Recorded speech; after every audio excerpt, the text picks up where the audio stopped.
दोस्तों, कुछ लोगों की समस्या कभी खत्म ही नहीं होती। देश में जब भी संघ का नाम आता है तो उनका दिल ऐसे कांपने लगता है जैसे किसी ने उनकी पॉलिटिकल ऑक्सीजन सप्लाई ही काट दी हो।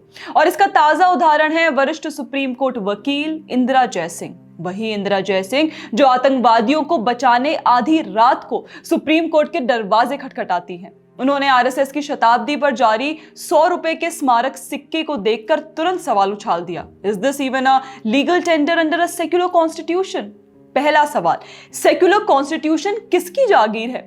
भारत का संविधान धर्मनिरपेक्ष है। इसका मतलब यह है कि राज्य सभी धर्मों के साथ समान व्यवहार करेगा, ना कि यह कि हिंदू संगठनों या परंपराओं का नाम तक ना लिया जाए। क्या संविधान ने कभी यह कहा है कि राष्ट्र स्वयंसेवक संघ का जिक्र करना गैर कानूनी है, या कोई सिक्का केवल तभी मान्य होगा जब उस पर मुगलिया स्मारक या राजनीतिक डायनेस्टी की तस्वीर हो? और ये 100 रुपए का स्मारक सिक्का भारतीय रिजर्व बैंक और सरकारी मिंट द्वारा जारी किया गया है, जो आरएसएस के 100 वर्ष पूरे होने का प्रतीक है। यह कोई सर्कुलेटिंग नोट नहीं है, बल्कि एक कमोडिटी या कलेक्टर्स आइटम है जो सीमित मात्रा में उपलब्ध है। बाकी ये लीगल टेंडर की बात कहां से आ गई? इंदिरा जी, आप वकील हैं तो जानती ही होंगी कि स्मारक सिक्के कानूनी मुद्रा के रूप में इस्तेमाल नहीं होते। वे संग्रहणीय हैं और उनका मूल्य उनकी ऐतिहासिक महत्व से आता है। भारत सरकार ने पहले भी ऐसे सिक्के जारी किए हैं, जैसे 2019 में महात्मा गांधी के 150 वर्ष पूरे होने पर, 2022 में सुभाष चंद्र बोस के 125 वर्ष पूरे होने पर, और 2023 में विवेकानंद के 160 वर्ष के लिए। इसके अलावा मौलाना अबुल कलाम आजाद के स्मारक सिक्के निकले हैं, मदर टेरेसा के आए हैं, यूपीए शासन काल में तो सेंट अल्फोंसो तक के स्मारक सिक्के आए थे। सरदार पटेल, तात्या तोपे और यहां तक कि मुगल सम्राट और मुस्लिम समाज के कई प्रमुख नेताओं पर भी सिक्के निकाले गए हैं। बाकी 2012 में श्री माता वैष्णो देवी श्राइन बोर्ड की सिल्वर जुबली पर भी एक 5 रुपए का स्मारक सिक्का इशू किया गया। तो इसको लेकर क्या लीगल टेंडर जैसे सवाल पूछे आपने? क्या ये सभी धर्मनिरपेक्ष थे? हाँ, क्योंकि वे राष्ट्रीय गौरव को दर्शाते हैं। आरएसएस का सिक्का भी वही है, 100 साल की सेवा का सम्मान। अब सेक्युलर संविधान का रोना। इंदिरा जी, अनुच्छेद 25 से 28 तक धर्मनिरपेक्षता की बात है, जो धार्मिक स्वतंत्रता देती है, लेकिन यह किसी संगठन को सम्मान देने से रोकती नहीं।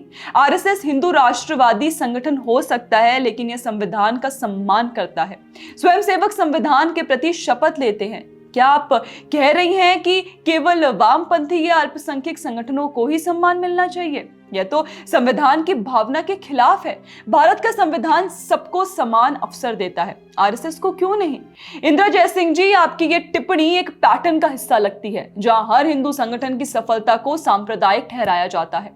अगर सिक्का जारी करना गैर कानूनी है तो अदालत जाएं, लेकिन बिना तर्क के सोशल मीडिया पर चिल्लाना पत्रकारिता या कानूनी बहस नहीं, बल्कि प्रोपेगेंडा लगता है। दोस्तों, भारत एक लोकतांत्रिक देश है, जहां हर संगठन को अपना योगदान पहचान मिलना चाहिए। आरएसएस के 100 वर्ष का सिक्का राष्ट्रीय गौरव का प्रतीक है। इंदिरा जी जैसे लोग चाहे जितने सवाल उठाएं, सच्चाई यही है, यही पूरी तरह वैध, संवैधानिक और गर्व की बात है। और इन लोगों की समस्या यह नहीं कि सिक्का कानूनी है या नहीं, समस्या यह है कि सत्ता के गलियारों में दशकों तक आरएसएस को गाली देकर जीविका चलाने वालों को अब यह हजम नहीं हो रहा कि वही संघ 100 साल पूरे करके इतिहास में अपनी जगह पक्की कर चुका है।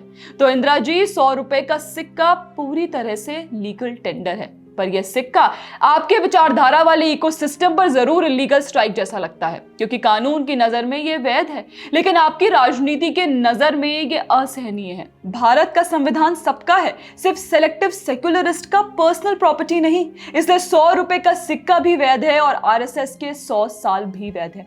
दोस्तों, आपकी इस पर क्या राय है, हमें कमेंट सेक्शन में जरूर बताइएगा। बाकी हमारे चैनल को जरूर सब्सक्राइब कर ले। जय हिंद।